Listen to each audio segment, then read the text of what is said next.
ప్రభుజీ ఎక్కువగా భగవంతుని నమ్మిన వాళ్ళకి, భగవంతునికి ఎక్కువ చేరువలో ఉన్న వాళ్ళకే ఇబ్బందులు వస్తాయని అంటూ ఉంటారు కదా ప్రభుజీ. మామూలుగా వింటూ ఉంటాము. అదంతా ఎంతవరకు నిజమంటారు? అసలు నిజంగా హ్మ్. భగవంతుడి దగ్గర ఉన్న వాడికి కష్టాలు రావు అనేది ఎంత అబద్ధమో, హ్మ్. భగవంతుడి దగ్గర ఉన్న వాళ్ళకి ఎక్కువ కష్టాలు వస్తాయి అనేది కూడా అంతే అబద్ధం. హ్మ్. ఈ ప్రపంచంలో అందరికీ కష్టాలు సుఖాలు వచ్చి తీరుతాయి. ఓకే. ఇప్పుడు చూడండి, నేను చెప్పాను అనుకోండి, ఈ సంవత్సరం ఎండాకాలం లేదు, హ్మ్. మీరు నమ్ముతారా? ఎలా సాధ్యపడుతుంది ప్రభుజీ? పడదు కదా. హ్మ్. నేను చెప్పాను అనుకోండి, ఈ సంవత్సరం ఓన్లీ ఎండాకాలం ఉంటుంది, హ్మ్. వర్షాకాలం ఉండదు, చలికాలం ఉండదు అని అంటే మీరేమంటారు? ఓ బాగుంది, చాలా బ్రహ్మాండంగా ఉంటుంది అంటారా? వినటానికి బాగుంది కానీ ఎలా జరుగుతుంది? అంతే కదా అలా ప్రభుజీ. ఉండదు కదండి. అవును. వర్షాకాలం వచ్చినప్పుడు చలికాలం వస్తుంది, చలికాలం అయిపోయాక ఎండాకాలం వస్తుంది, ఎండాకాలం అయిపోయాక మళ్ళీ చలికాలం వస్తుంది, వర్షాకాలం వస్తుంది. ఇది ప్రపంచంలో అందరికీ తెలిసిన విధం. అవును. అలానే మన జీవితంలో కష్టాలు వస్తాయి, దాని తర్వాత సుఖాలు వస్తాయి, దాని తర్వాత కష్టాలు వస్తాయి, దాని తర్వాత సుఖాలు వస్తాయి. కష్టం సుఖం, కష్టం సుఖం ఈ మానవ జన్మలో ఒక పార్ట్ మాత్రమే. హ్మ్. దీన్ని అండర్స్టాండ్ చేసుకొని యాక్సెప్ట్ చేసుకోవాలి ఫస్ట్ విషయం. ఓకే. దీనికి భగవంతుడికి ఎటువంటి సంబంధం లేదు. హ్మ్. నీ జీవితంలో అంటే మనందరి జీవితంలో ఆ. కష్టము సుఖము, సుఖము. ఎలా అయితే ఎండాకాలం వస్తుందో, ఎలా అయితే వర్షాకాలం వస్తుందో, ఎలా అయితే చలికాలం వస్తుందో, అలానే కష్టము సుఖము మిక్స్డ్ కాలం మూడు మన జీవితంలో ఉంటాయి, ప్రతి ఒక్కళ్ళ జీవితంలో. హ్మ్. మరి భగవంతుడు ఏం చేస్తాడు? హ్మ్. భగవంతుడు ఏమైనా కష్టాలు తీసేసే వాడిని నేను కష్టాలు తీయడానికే భగవంతుని మనం అపాయింట్ చేసుకున్నాము అని మీరు అనుకుంటున్నారా? ఆ. చాలా మంది ఏమనుకుంటారో తెలుసా అండి, వాడు నా పనివాడు, నాకు ఏదైనా కష్టం వస్తే వాడు దాన్ని క్లీన్ చేయాలి, ఇలా భగవంతుని భావిస్తారు. ఇది కరెక్ట్ అయ్యయ్యో. భావన అంటారా? చాలా తప్పు ప్రభుజీ. తప్పేనా? మరి మనం ఎందుకు అలా అనుకుంటున్నాం భగవంతుడికి? హ్మ్. మనం భగవంతుడి సేవ చేయాలా, భగవంతుడు మన సేవ చేయాలా? మనమే భగవంతునికి సేవ మరి చేయాలి. మనం ఆలయానికి వెళ్ళి చేస్తున్నాం, నాకు ఈ కష్టం వచ్చింది నువ్వు ఇది చేసేసాయి అంతే. అని భగవంతుని మన సేవలో పెట్టుకుంటున్నాం. మనం ఎంత తెలివైన వాళ్ళని చూడండి. మనం అవును. భగవంతుడు కష్టాలు ఇవ్వడు, హ్మ్. భగవంతుడు కష్టాలు తీసేయడు. హ్మ్. భగవంతుడు కష్టాలలో దాన్ని ఎదుర్కొనే ధైర్యాన్ని ఇస్తాడు. ఓకే. కష్టం రూపంలో మనకేదన్నా మనం చెడు మార్గంలోకి వెళితే భగవంతుడు ఒక కష్టాన్ని సృష్టించి మనల్ని కాపాడుతాడు, ఎక్కువ ప్రమాదం జరగకుండా. అంతేకాని హ్మ్.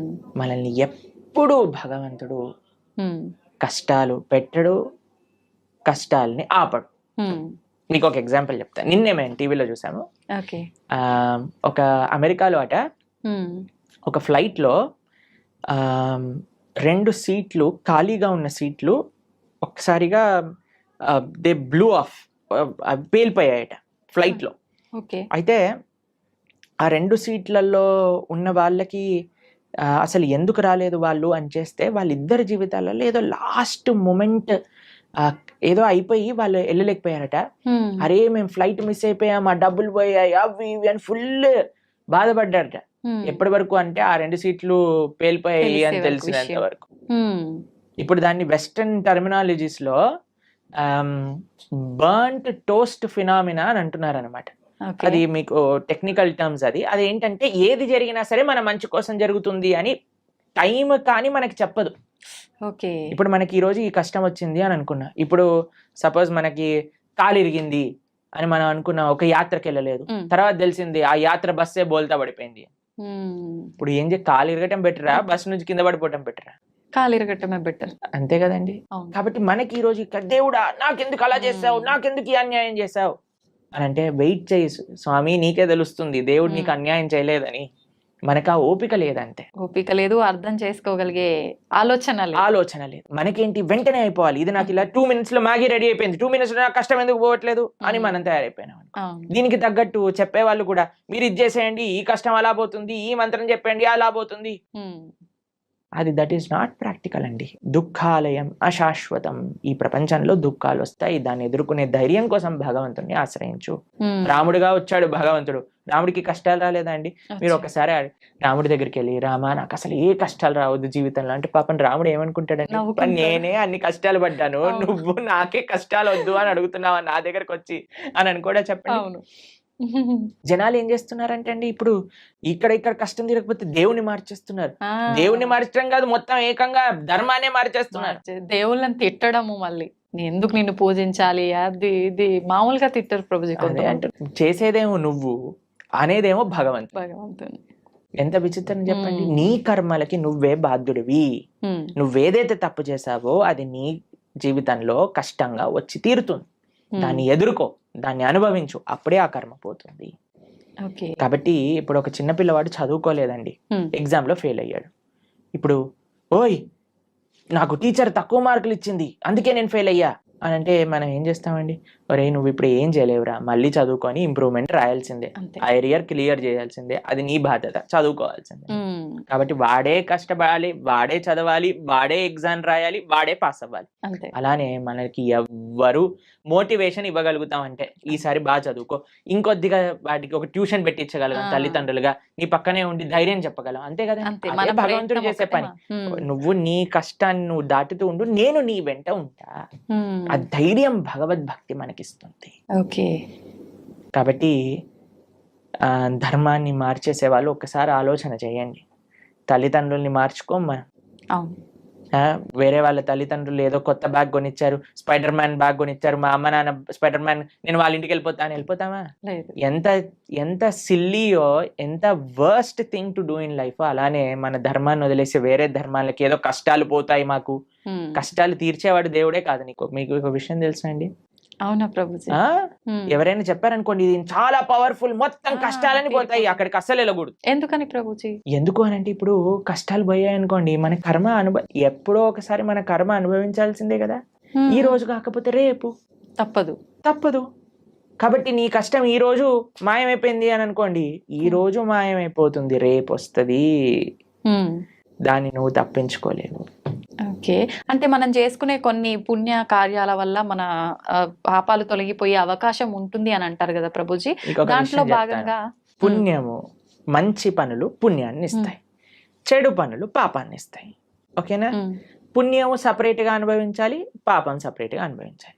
పుణ్యం ఎక్కువ చేసేస్తే పాపాన్ని అది తొలగించదు.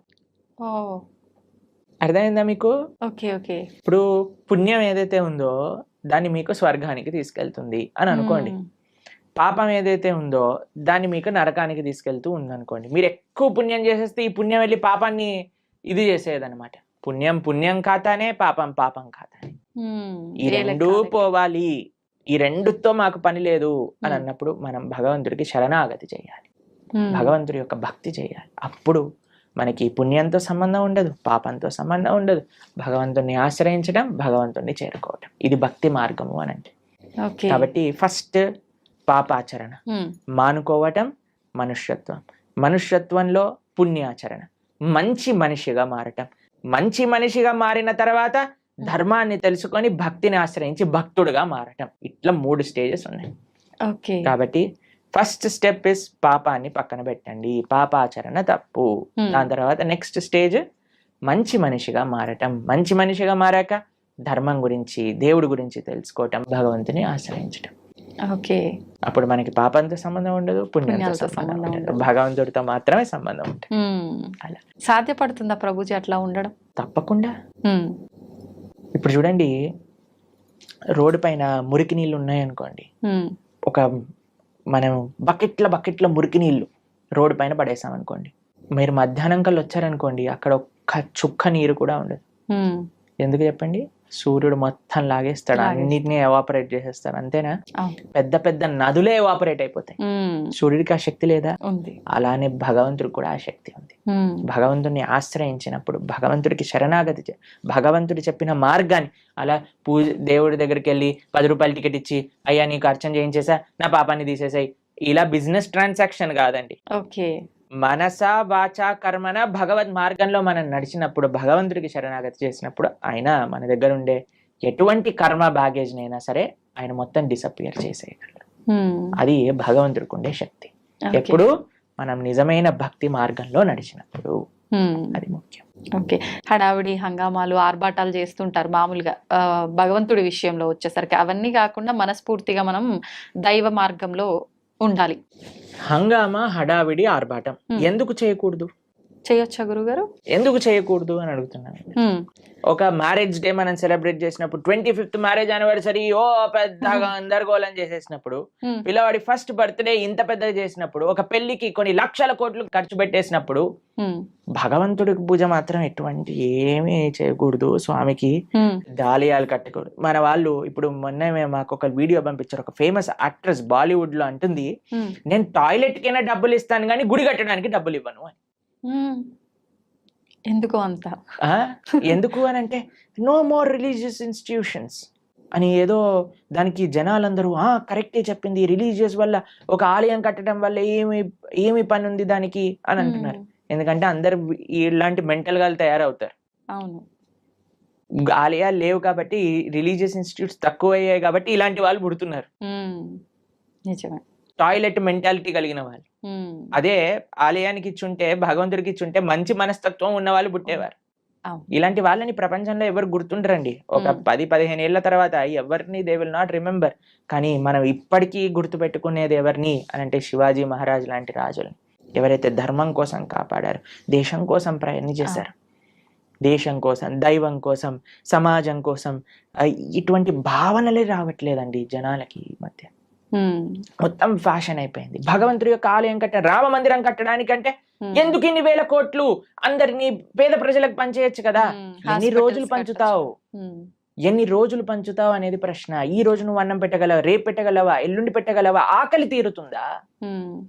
కానీ భగవద్ ఆలయం ఏం చేస్తుంది అంటే మనసుని మారుస్తుంది, ఒక మంచి ప్రేరణనిస్తుంది. ఒక ఆలయం దేన్ని విషయాలకి కేంద్రం చూడండి మీరు. ఒకటి ఆర్ట్, కల్చర్, ట్రెడిషన్, హెరిటేజ్, ఎన్నిటిని నిలుపుకుంటుంది రామ మందిరం.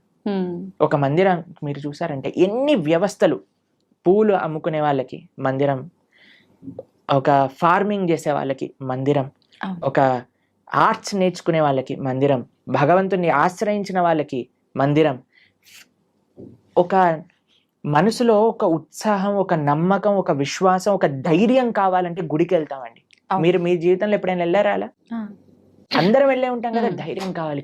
భగవంతుడా మేము ఈ కష్టంలో ఉన్నాం, ఒక ధైర్యం నింపుకోవడానికి భగవంతుడి దగ్గరికి వెళ్ళి చెప్పుకుంటాం మనం.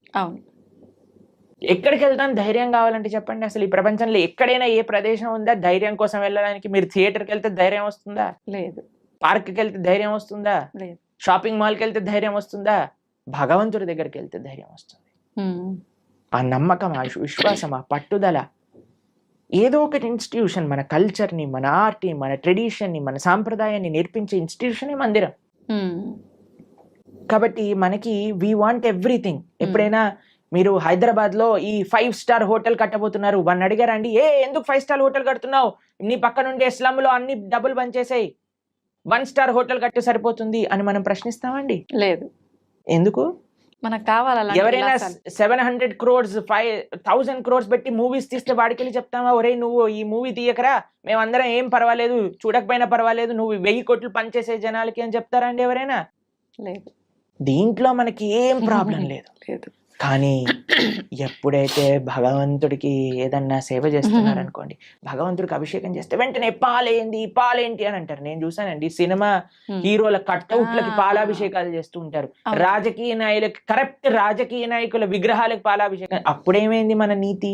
మనకు నచ్చిన పని చేస్తే తప్పులేదు. మీరు చూసారండి ఇప్పుడు కొత్తగా ఈ ట్రెండ్ లో ఏమంటామంటే, ఆ న్యూ ఇయర్ పార్టీలు అవి ఇవి అని చేసుకుంటారు కదా, దాంట్లో షాంపైన్ బాటిల్స్ లోంచి షాంపైన్ అంతా ఇలా పోతూ ఉంటుంది చూసావా? అప్పుడు నీకు డబ్బులు వేస్ట్ గా, అదే 5,000 10,000 ఎంత ఉంటాయో మనకు తెలియదు, కానీ ఆ బండిటిని నేల కొరగటంలో నీకేం తప్పులేదు, పిచ్చి పిచ్చి గంతులు వేయటంలో నీకు తప్పులేదు, పబ్బులు కట్టడంలో తప్పులేదు, రెస్టారెంట్స్ కట్టడంలో తప్పులేదు, మాల్స్ కట్టడంలో తప్పులేదు, సినిమా థియేటర్లు కట్టడంలో తప్పులేదు, మందిరం మాత్రమే తప్పు. ఎందుకంటే భగవంతుడు మంచివాడు కాబట్టి. పాపం వాడు ఏమన్నాడు కదండి, నవ్వుతూ అలా నించుంటాడు. భగవంతుని కూడా తప్పట్లే. భగవంతుడిని ప్రేమతో ఉండే వాళ్ళ దగ్గర ఆయన ఉంటారండి, అది వేరే విషయం. ఆయన ఏం ఎక్స్పెక్ట్ చేయట్లేదు మనం ఇంత పెద్ద గుడి కడతాం అంత గట్టు, అది మన కృతజ్ఞత. కాబట్టి జనాలు అందులో ఆర్భాటాలు వద్దు అని కేవలం భక్తిలో అనుకుంటే తప్పు. లేదండి, మా జీవనమే సరళం. మేమే ఒక మ్యారేజ్ డే వచ్చింది అనుకోండి, ఆలయానికి వెళ్ళి దండం పెట్టుకుంటాం. అలానే భగవంతుడి యొక్క ఉత్సవం వచ్చిన ఆలయానికి వెళ్దాం. లేదండి, మేము మ్యారేజ్ డే మాత్రం ఒక 2-3 లక్షలతో చేస్తాము, కానీ కృష్ణాష్టమికి మాత్రం 100 రూపాయలు ఖర్చు పెడతాం. అది తప్పు. ఇక్కడ చూపించే కావాలి, ఇక్కడ చూపించే వ్యక్తిత్వం గురించి మాట్లాడుకోవట్లేదండి. కేవలం నేను చూపించడానికే పూజ చేస్తా అనటం తప్పు. కానీ భగవంతుడికి ప్రేమతో నేను ఇంత గొప్పగా చేసుకోగలుగుతాను అని అనుకోవటంలో తప్పేమీ లేదు. చేసుకోవచ్చు, కానీ మన హృదయంలో ఆ భక్తి, ఆ ప్రేమ అనేది ఉండాలి.